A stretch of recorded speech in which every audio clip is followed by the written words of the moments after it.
सीमा से दस्तक दे रहा वायरस। महाराष्ट्र सीमा से सटे जिलों में टेंशन। राजनांदगांव, बस्तर में बढ़ रहे केस। तीसरी लहर की आहट से कितने सचेत। छत्तीसगढ़ में एक बार फिर से कोरोना संक्रमण बढ़ने लगा है। राजनांदगांव में एक ही दिन में 35 लोगों के पॉजिटिव होने के बाद से चिंताएं सताने लगी हैं कि क्या प्रदेश में तीसरी लहर दस्तक दे रही है। चिंता का सबब यह भी है कि बाजारों में, शादी समारोह में और बाकी सार्वजनिक जगहों पर लोग कोरोना को लेकर एहतियात नहीं बरत रहे। चाहे राजधानी रायपुर हो, दुर्ग हो या फिर बिलासपुर के बाजार, जहां आए दिन लापरवाही की तस्वीरें सामने आ रही हैं, जबकि WHO और केंद्र सरकार लगातार इसकी चेतावनी दे रहे हैं। टेंशन राजनांदगांव और बस्तर को लेकर ज्यादा है, क्योंकि ये जिले महाराष्ट्र की सीमा से सटे हुए हैं। यहाँ संक्रमण तेजी से बढ़ रहा है। कल हमने PTS में जो वहाँ पर ट्रेनिंग में आरक्षक लोग हैं, पुलिस और जवान, उन सभी का हमने टेस्ट किया। 626 टेस्ट किए, उसमें 35 पॉजिटिव आए और आज भी टेस्टिंग चल रही है। आज 98 टेस्ट हुए हैं एंटीजन के, उसमें 2 पॉजिटिव आए हैं और इन सभी को कोविड केयर सेंटर में एडमिट किया गया है और सभी की हालत ठीक है और किसी को किसी तरह की कोई दिक्कत नहीं है। देखिए, DD नगर में एक शादी तो हुई थी और उस दिन आपने देखा कि उस दिन 41 केसेस आए थे। एग्जैक्ट नंबर बता पाना बहुत मुश्किल है, पर हाँ, 10 से 12 लोगों का पता चला है कि वो शादी में गए थे और वो पॉजिटिव आए हैं, उनका जब हमने कॉन्टैक्ट ट्रेसिंग किया। प्रदेश में वैक्सीनेशन की गति भी बहुत धीमी है। केवल 6.38% लोगों को ही कोरोना की दूसरी डोज लगी है, जबकि 29% के लगभग लोग पहली डोज ले चुके हैं। विशेषज्ञों के मुताबिक तीसरी लहर से बचने के लिए कम से कम आधी आबादी को दोनों डोज लगना चाहिए। उधर मंत्री रविंद्र चौबे तीसरी लहर की संभावनाओं से इनकार नहीं कर रहे और केंद्र पर असहयोग का आरोप लगाते हैं। वहीं बीजेपी इसका ठीकरा राज्य सरकार के माथे फोड़ रही है। लेकिन केंद्र के असहयोग के कारण छत्तीसगढ़ में वैक्सीनेशन का काम अभी अधूरा है। इस कारण से तीसरे लहर की संभावनाओं से इनकार नहीं किया जा सकता। राजनांदगांव में कल PTS में 35 संक्रमण के केस एक ही जगह मिले हैं, तो महाराष्ट्र से इस प्रकार से तीसरे लहर की आने की शुरुआत राजनांदगांव हम लोग मान सकते हैं।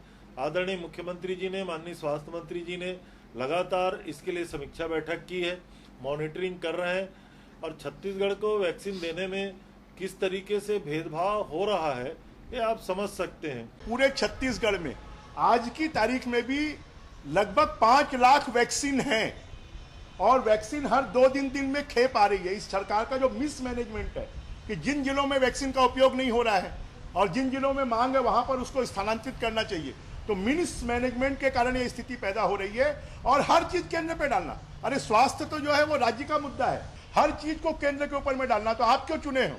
आप सौंप दो अपनी सरकार को भी कि हम इस्तीफा देते हैं, यहाँ राष्ट्रपति शासन लगाइए और आप चलाइए।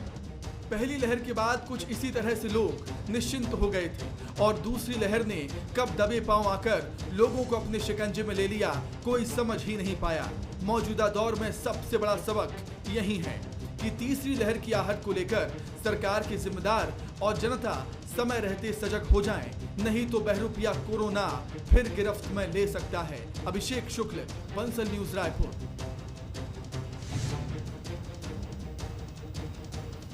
नमस्कार, स्वागत है आपका। मैं हूं अभिषेक शुक्ल। तीसरी लहर क्या आ सकती है? तीसरी लहर से सचेत होना बेहद ज़रूरी है। बहुत सारे सवाल उठ रहे हैं क्योंकि पिछले कुछ दिनों में अगर आंकड़ों पर नज़र डाली जाए तो ये आंकड़े डरा रहे हैं और कुछ याद दिला रहे हैं कि कुछ इसी तरह दूसरी लहर ने दबे पांव कदम रखा था। बीजापुर, सुकमा लगातार चिंता का विषय बने हुए थे।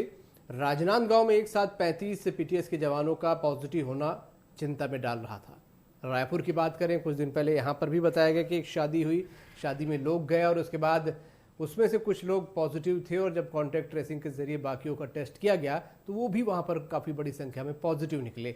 और आज जो खबर है भिलाई को लेकर वो और चिंताजनक है। 33 पॉजिटिव भिलाई में बताए जा रहे हैं महीनों बाद माइक्रो कंटेनमेंट जोन वहां पर एक बार फिर से बनाने की नौबत आई है, क्योंकि एक ही परिवार के कुछ सदस्य वहां पर पॉजिटिव निकले हैं। तो क्या ये वाकई दस्तक है तीसरे लहर की? चर्चा इसी पर होगी। खास मेहमान हमारे साथ हैं। खास मेहमान आज हमारे साथ जो जुड़ रहे हैं, हमारे साथ बीजेपी की तरफ से नवीन मार्कंडे जी हैं, कांग्रेस की तरफ से अमित श्रीवास्तव जी हमारे साथ जुड़ रहे हैं, और वरिष्ठ डॉक्टर भी जुड़ रहे हैं जिनसे हम लगातार इसको लेकर चर्चा करेंगे। सबसे पहले मैं अमित श्रीवास्तव जी से ही बात करूंगा। अमित जी, क्योंकि सत्ता में आप लोग हैं और काफ़ी कुछ मैनेजमेंट भी आप लोगों के हाथों में होता है, जिस तरीके से हाल के दिनों में मामले बढ़े हैं तीसरी लहर को लेकर, वो किस तरीके से उसे आप देखते हैं? क्या वाकई इसे दस्तक के तौर पर देखा जाए? क्योंकि पिछली बार जो लहर आई थी राजनांदगांव से उसकी शुरुआत हुई थी और भिलाई और फिर राजधानी तक पहुंची थी। राजनांदगांव और भिलाई में बड़े मामले निकले हैं। मुझे ऐसा लगता है ये जो म्यूटेशंस आ रहा है लगातार आप जैसा देख रहे हैं कि कोरोना का जो तीसरी लहर है, मुझे ऐसा लगता है कि जैसा आपकी रिपोर्ट्स ने बताया, ये हमारे प्रदेश में दस्तक दे चुकी है। मुझे ऐसा लगता है क्योंकि लगातार आप देखिए कि जो केसेस कल आए हैं, अगर आप देखेंगे छत्तीसगढ़ में तो 333 न्यू केसेस जो आए हैं और उसमें कल 3 की मौत हुई है। अगर आप संक्रमण दर देखेंगे तो 0.8% के होता है। और जैसा आपने कहा कल सुकमा में 31 और आज राजनांदगांव में 29 केसेस और आज 2 और उसमें नए केसेस पाए गए हैं। कहीं ना कहीं ये चिंता का सबब हमारे लिए है। देखिए, सरकार जनता के जीवन की रक्षा के लिए हर मिनट अधिक से अधिक लोगों को वैक्सीनेशन कराने के लिए कृत संकल्पित है। और मैं आपको बता दूं कि डबल डोज के अगर आप देखेंगे तो 6% से ज्यादा प्रदेश में लग चुके हैं। केवल हमारा जो है डबल डोज 6% लगा है और प्रदेश में जो पहला डोज है वो 29% लगा है। और अगर आप देखेंगे कि आबादी के हिसाब से टीकाकरण के मामले में हम कहीं बेहतर कर रहे हैं दूसरे अपने पड़ोसी राज्यों से, as compare to Bihar, Uttar Pradesh, पश्चिम बंगाल, तमिलनाडु, महाराष्ट्र, ओडिशा, तेलंगाना, राजस्थान की तुलना में छत्तीसगढ़ का कवरेज रेट ज्यादा है। और देश में टीकाकरण का अगर राष्ट्रीय औसत आप देखेंगे तो 22% है और अगर छत्तीसगढ़ का देखेंगे तो 29% से भी अबव है। उसी प्रकार से अगर आप देखेंगे तीसरी लहर के बचाव के लिए बरसात जो WHO की गाइडलाइंस जो आई है, जो ICMR की गाइडलाइंस आई है, डॉक्टर साहब बैठे हैं हमारे साथ, वो हमसे कहीं ज्यादा बेहतर अभी सब सारी चीजों को बताएंगे। लेकिन जो स्टडी हम लोग ने की है, लगभग 50% जो आबादी है उसको अगर दोनों डोज लगती है तभी हम सेफ जोन में आएंगे और संक्रमण का दर जो है वो कम होगा। लेकिन एक मैं और बात आपके माध्यम से कहना चाहता हूं अभिषेक जी। चलिए, गाइडलाइन का पालन हो रहा है आप जैसा यहाँ पर। जी अमित जी, देखिए मैं आपको बता दूं कि WHO ने भी डेल्टा वायरस को बताया बहुत ही खतरनाक। और भारत में जो कोरोना की तीसरी लहर के बाद जो बड़ी चिंता जो लोग कह रहे थे, एम्स के बड़े बड़े डॉक्टर भी कह रहे थे कि मिड ऑफ जुलाई और अगस्त के पहले ये आएगा। देखिए, लगातार मुझे ऐसा लग रहा है कि जो डाटा आ रहे हैं तो डेल्टा वेरिएंट केसेस में इजाफा तो हो रहा है और तीसरी लहर का जो खतरा हम फेस कर रहे थे वो कहीं ना कहीं और चिंता हमारी बढ़ा रही है। तो ये अलग बात है अभिषेक जी कि ये अभी हमारे यहाँ शुरुआती दौर में है। और अगर आप देखेंगे तो WHO ने इसे 2 चीजों में बांटा है, variant of concern and variant of interest. Doctor साहब ने, मैंने ऐसा कहा कि we are not very much expertise. मैं एक टिप्पणी में नवीन जी की ले लेता हूँ, फिर डॉक्टर साहब से टिप्पणी लेते हुए आता हूँ कि आखिरकार ये दस्तक जो है इसे रोका कैसे जाएगा। नवीन जी, आप लोगों का कहना है कि सरकार के हाथों में सब कुछ है, वो कर नहीं रही कुछ भी। आंकड़े जिस तेजी से बढ़ रहे हैं, सरकार का कहना है कि वैक्सीनेशन एकमात्र माध्यम है और उस वैक्सीनेशन में भेदभाव केंद्र कर रहा है। नवीन जी, देखिए अभिषेक जी, छत्तीसगढ़ के साथ कोई भेदभाव नहीं कर रहा है। अभी अमित जी ने अपनी बातें में कहा कि ऐसे 8-10 ऐसे राज्यों का नाम लिए हैं जिससे बेहतर है छत्तीसगढ़ में वैक्सीनेशन। अगर वैक्सीनेशन डोज आ रहे हैं और बेहतर लग रहा है तो भाई दोष किस चीज का, पहला प्रश्न। दूसरी ये बात ये है कि अगर आपने ये डोज भी लगवा रहे हैं और उसके बाद अगर हमारे केसेस बढ़ रहे हैं तो इसका मतलब है कि हमारी जो सीमाओं की सील बंदी जो करना है या सीमाओं में टेस्टिंग तेज करना है, या जो हम परमिशन देते हैं शादी ब्याह के या अन्य मामले में, उन जगहों पर हमारी नजर नहीं रहता, और ऐसे परिवारों की हम टेस्टिंग नहीं कर रहे हैं, या ऐसे लोगों की देखरेख कंटेनमेंट बहुत जोन अहम जो मामला बनाते है जी। हैं वो नहीं कर पा रहे। तो ऐसे ये लापरवाही के कारण ये सारे जो है बढ़ रहे हैं। अब दूसरी चीज ये है कि भाई आखिर इस लापरवाही को रोकेगा कौन?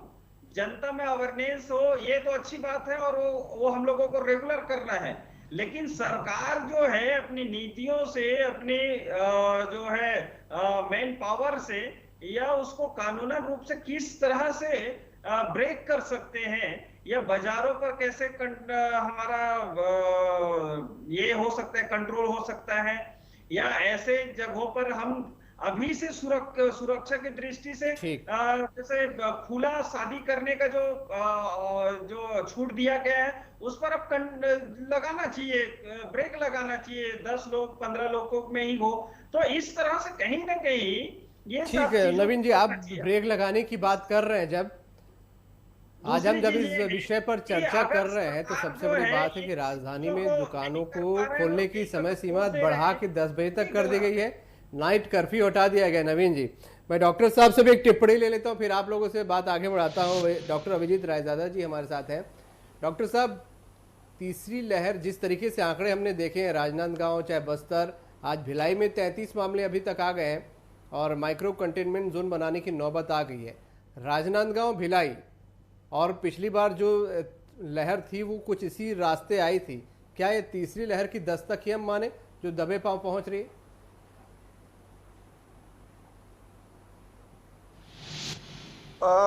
नमस्कार, मैं बिल्कुल आपके नवीन जी के, अभिषेक जी की बातों से बिल्कुल सहमत हूँ। पहली जिम्मेदारी थी शासन की। शासन ने वैक्सीनेशन किया, शासन ने कोविड आइसोलेशन सेंटर बनाए, बेड बढ़ा दिए, बच्चों के लिए बेड बढ़ा दिए, है ना, वैक्सीनेशन चालू कर दिया। वैक्सीनेशन 29% बहुत अच्छा एवरेज है, बहुत ही अच्छा औसत है। और जिस गति से हो रहा है, कल का देश का फिगर 35 लाख था, उस दृष्टि से छत्तीसगढ़ बहुत अच्छा कर रहा है। मैं तो बोलूँगा कि छत्तीसगढ़ का परफॉर्मेंस और अगले 1 महीने में बढ़ेगा। पहली जिम्मेदारी शासन की थी, बेड बनाना, ऑक्सीजन देना, और दूसरी आइसोलेशन करना। दूसरी जिम्मेदारी प्रशासन की थी कि जब बीमारी बढ़ गई तब उस समय लॉकडाउन करना। अब जिम्मेदारी आवाम यानी जनता की है कि शादियों में भीड़ न बढ़ाएं। पहली बात, वैक्सीनेशन जब अवेलेबल है, कल बिलासपुर में 21,000 वैक्सीन अवेलेबल है, तो चाहिए कि 21,000 की 21,000 लगा दी जाए।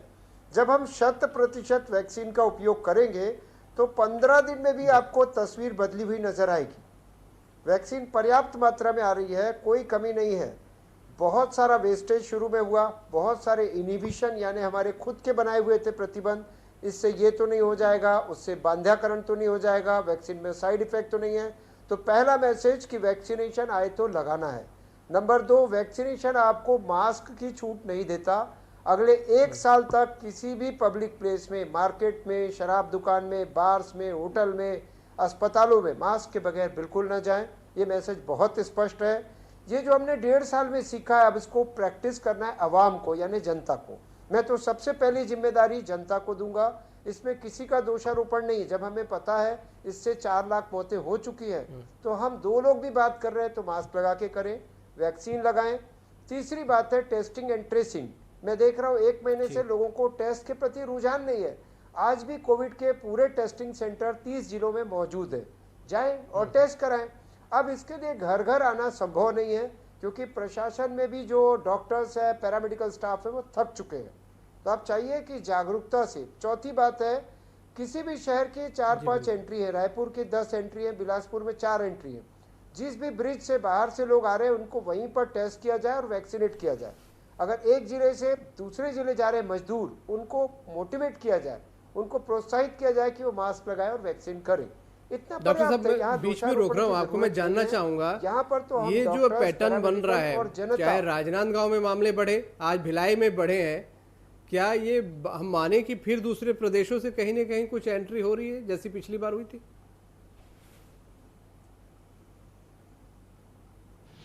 ये बिल्कुल मैं आपसे सहमत हूँ, बराबर है। एक जिले से दूसरे जिले और एक प्रदेश से दूसरे प्रदेश में आ रहा है। दूसरी बात, अल्फा के बाद डेल्टा वेरिएंट के केसेस बढ़े, जिसका संक्रमण दर बहुत ज़्यादा है। जिसकी संक्रामकता बहुत ज़्यादा है। यहाँ पर इससे बचाव के दो ही तरीके हैं। तीसरी बात ये धीरे धीरे नहीं आई सर। पहला केस आया था राजनांदगांव में 15 मार्च के आसपास, और हम लोग अप्रैल तक भी सक्रिय नहीं थे, रायपुर या बिलासपुर में जागरूकता नहीं थी। तो जब तक हमारे पड़ोसी जिले या पड़ोस के घर तक ना आ जाए तब तक हम माने कि लहर नहीं है। ये बड़ा शुतुरमुर्ग वाला अप्रोच है कि हमने रेत पे सिर झुका दिया है कि लहर बिलासपुर में नहीं है या लहर रायपुर में नहीं है। छोटा सा प्रदेश है, मात्र 2 करोड़ की जनसंख्या है, जहाँ 4 लाख लोगों का संक्रमण पिछली लहर में हुआ था और बहुत ज़्यादा मौतें हुई थी। तो मैं तो कहूँगा कि तीसरी लहर आ चुकी है, दस्तक दे रही है। अगर शासन या प्रशासन या आवाम उससे आंख मूंदता है तो बराबर उसमें आगे जा करके इसके घातक परिणाम होंगे। आपके माध्यम से स्पष्ट कह रहा हूँ कि सभी बिस्तर को, जितने प्राइवेट नर्सिंग होम है, जिला अस्पताल है, जन जागरूकता जरूरी है। ये पैनिक फैलाने के लिए नहीं है, ये आप में भय पैदा करने के लिए नहीं है, बल्कि आपकी जागरूकता और बचाव के लिए, अलर्ट रखने। जी बिल्कुल, दूसरी लहर की दहशत सबने महसूस की है और आपने बिल्कुल सही कहा कि इससे डरने की नहीं बल्कि जो अलर्ट मोड पर आने की ज़रूरत है कि हम पिछली जो गलतियां थी उससे सबक लें। अमित जी, हम बात करें, डॉक्टर साहब को भी आपने सुना और ये पैटर्न आपने देखा। डॉक्टर साहब ने बताया कि दूसरी लहर में भी 15 मार्च के आसपास राजनांदगांव में आया था, फिर राजनांदगांव में आज बड़े मामले आए हैं। भिलाई में आज 33 मामले अचानक से आ गए हैं। माइक्रो कंटेनमेंट जोन तक बनाने की नौबत अमित जी आई है। और हम जब आज चर्चा कर रहे हैं राजधानी में जो भी कारण हो, नाइट कर्फ्यू हट गया है, दुकान खोलने की समय सीमा रात 10 बजे तक हो गई, मतलब सब कुछ पहले जैसा नॉर्मल कर दिया गया है। क्या हम कुछ ज़्यादा इजी हो रहे हैं? देखिए अभिषेक जी, मुझे ऐसा लगता है लॉकडाउन करना कोई समाधान नहीं था, लेकिन ये कोरोना की चेन को ब्रेक करने के लिए अति आवश्यक था और स्थिति की गंभीरता को हमें समझना होगा। और इस समय हम सबको सावधान होकर, जैसा डॉक्टर साहब ने कहा कि हमें जागरूक होने की जरूरत है, समझदार होने की जरूरत है और लगातार जो भी ICM हैं और डॉक्टर साहब ने कहा, मैं आपको बता दूं कि जो WHO के तरफ से जो न्यू नेम प्रपोज किए फॉर कोविड वेरिएंट को, अल्फा, बीटा, गामा और डेल्टा, तो यूके, साउथ अफ्रीका, ब्राजील और डेल्टा अगर देखेंगे इंडिया के साथ 80 देशों में फैला है। और एक चीज और अहम मैं कहना चाहता हूं, डॉक्टर साहब की बातों को मैं कंटिन्यू करना चाहता हूं कि अभिषेक जी, जो 80% 80 देशों में जो फैला है, तो इसके अगर आप सिम्टम्स देखेंगे तो पहले वाला जो सिम्टम्स था, जो कोरोना की फर्स्ट लेयर में था कि हमें हेडेक होता था और पेट दुखता था और भी जो भी सिम्टम्स थे, इसमें स्पेशली आपके चैनल के माध्यम से आपके दर्शकों को मैं बताना चाहता हूं कि हेडेक और इसमें कोल्ड और शोर थ्रोट और रनी नोज, ये टॉप सिम्टम्स होते हैं। अगर कुछ भी हो तो आप तुरंत डॉक्टर का उससे परामर्श लें। ये सावधान रहने की हमें बहुत आवश्यकता है, लेकिन साथ साथ मैंने जैसा कहा कि आप सुरक्षित रहेंगे तो प्रदेश सुरक्षित रहेगा। अभिषेक जी, हम सबको अपना ध्यान के साथ साथ हमें एक चीज और देखना है कि हमारी कोई गलती किसी की जान जोखिम में ना डाले, क्योंकि कोरोना हारेगा, छत्तीसगढ़ जीतेगा, लेकिन हमें बहुत सावधान रहने की आवश्यकता है। और एक चीज मैं और आपके माध्यम से कहता हूं, जो डॉक्टर साहब ने कहा कि ये पैनिक होने का समय नहीं है, ना डरे ना घबराएं, तभी हम कोरोना को हरा पाएंगे। लेकिन समझदारी दिखाएं, जिम्मेदारी दिखाएं अपनी, और जानकारी, अगर आपके पास कुछ भी आपको सिम्टम्स लगते हैं तो डॉक्टर से तुरंत कंसल्ट करें। ये आपके चैनल के माध्यम से मैं सभी से निवेदन करना चाहता हूं। अलर्ट होने का वक्त आ गया है, ये पैटर्न बता रहे हैं, डॉक्टर साहब भी कह रहे हैं, इस बात को समझना होगा। लेकिन आम लोगों को जागरूक करना या आम लोगों की लापरवाही को कंट्रोल करना, या प्रशासन की बात, जैसा कि डॉक्टर साहब कह रहे थे कि प्रशासन की जो मैन पावर की बात है उसको कंट्रोल करना, उसको एक लिमिटेशन देना, आम लोगों को जागरूक करना, ये समस्याएं किस तरीके से सुलझेंगी? लोग क्योंकि लापरवाह हैं और कुछ एक लोगों की लापरवाही का खामियाजा एक बड़े वर्ग को भुगतना पड़ता है। ये बात पिछली बार भी लोग देखी और डॉक्टर साहब कह रहे थे कि जब तक अपने पड़ोस या घर तक नहीं आती लोग अलर्ट नहीं होते। तो क्या उस वक्त का इंतज़ार किया जाए या कहीं सख्ती दिखाकर या लोगों को जागरूकता युद्ध स्तर पर करके कम से कम वो दूसरी लहर जैसा माहौल पैदा होने से हम रोकें, क्योंकि घंटी बज रही है खतरे की। बिल्कुल अभिषेक जी, आप जो बोले बताए वो सब सही है, पर मैं ये कहना चाहता हूँ कि जनता भीड़ जो है, इतने मतलब 2 करोड़ से ऊपर की जो जनता है, इसको कैसे कंट्रोल करेंगे? क्या ये आप ही आप कंट्रोल हो जाए? हम जरूर अपेक्षा कर सकते हैं कि भाई जनता अपने आप को सुरक्षित रखे और सजग रहे, लेकिन बिल्कुल वो संभव होता दिखता नहीं, करने के क्योंकि लिए जागरूकता अभियान तो 1.5 साल से चल रहा है, लोग जागरूक होते हैं तो शायद दूसरी लहर भी नहीं आती। जी, मैं इसीलिए तो कह रहा हूँ, मेरी पूरी बातें आप ध्यान में रखें करेंगे। मैं ये कह रहा हूँ कि ये चीजें छोड़ना उन पर, ये सबसे बड़ी लापरवाही है। शासन का मतलब ही यही है कि जनता को अपने कंट्रोल में या ऐसे सिस्टम तैयार करे कि वो उस पर ही सिस्टम पर ही चले। तो ये करने का जिम्मेदारी किसकी है? अब मान लीजिए अमित भैया को हम सुन रहे थे, अमित भैया मान लो टेक्निकल पॉइंट्स को बता रहे हैं, तो टेक्निकल पॉइंट्स को बताने के लिए तो प्रशासन डॉक्टर साहब बैठे हैं। आप प्रवक्ता हैं, आप कांग्रेस के शासन में हैं, यहाँ आपकी सरकार है, आपकी मतलब सुरक्षा की दृष्टि से, लोगों को जागरूक करने की दृष्टि से, कंट्रोल करने की दृष्टि से सरकार की क्या योजनाएं हैं, क्या कर रही है, ये सबसे बड़ा प्रश्न है भाई। ये नहीं है कि भाई आप 10 देशों में चल रहा है, कितने डेल्टा चल रहा है, कितना क्या चल रहा है, वो तो सब जानते हैं। आपकी क्या योजनाएं हैं तीसरी लहर को रोकने के लिए? आपने क्या स्पेसिफिक वर्किंग किए हैं, क्या लागू कर दिए हैं, क्या वर्किंग, क्या आपके पास उतनी व्यवस्थाएं हैं, क्या आप उस पर सारे अलर्ट करके रखे हैं, क्या सुरक्षा इसको स्वास्थ्य कर्मियों को? इसके अलावा आपने उन स्वास्थ्य कर्मियों को बैक सपोर्ट के लिए आपकी क्या योजनाएं हैं? तो ये सारी चीजें जो हैं आपको करना चाहिए। तो इन चीजों पर ये ध्यान नहीं दे रहे हैं और ये सब और दुनिया भर की बातें बता रहे हैं। तो वो तो हमारे डॉक्टर साहब लोग हैं बताने के लिए। तो मेरे कहने का अर्थ है, इस सरकार से निवेदन करता हूं कि वो जो है वो मतलब जनता को एक सिस्टम बनाए कि वो उस लाइन पर चले। अमित जी बोलिए। जो जी देखिए, समय मेरे पास कम है, बहुत कम समय है। नवीन भाई लेता हूं, क्या बोलते हैं अमित जी बोले। देखिए, नवीन भाई की मैं बातें पूरी तरीके से सुन रहा था अभी। मुझे ऐसा लगता है कि इतनी लंबी तकरीर वो जो कर रहे थे उसका इस डिबेट से कोई लेना देना नहीं है। मैं आपको बता दूं, उन्होंने जो प्रश्न किए मैं उसका सिलेवार उत्तर दे देता हूँ।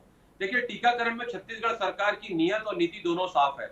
इन्होंने एक बार भी ये नहीं कहा जो हम छत्तीसगढ़ में सक्षम है। एक दिन में 3,26,000 से ज्यादा टीकाकरण करके हमने दिखा दिया है कि हमारे संसाधन है। हमने अब बेड्स बढ़ाए। हम आपके जैसे नहीं करेंगे कि आप अचानक से लॉकडाउन करते हो और जब उसके बाद छत्तीसगढ़ और दूसरे प्रदेशों को उनके संसाधनों पे छोड़ देते हो। देखिए, हम लगातार टीकाकरण कर रहे हैं। मैं आज राजनीति पे नहीं जाना चाहता था नवीन भाई, लेकिन जब बात चलेगी तो बहुत दूर तक जाएगी। आपने क्या किया?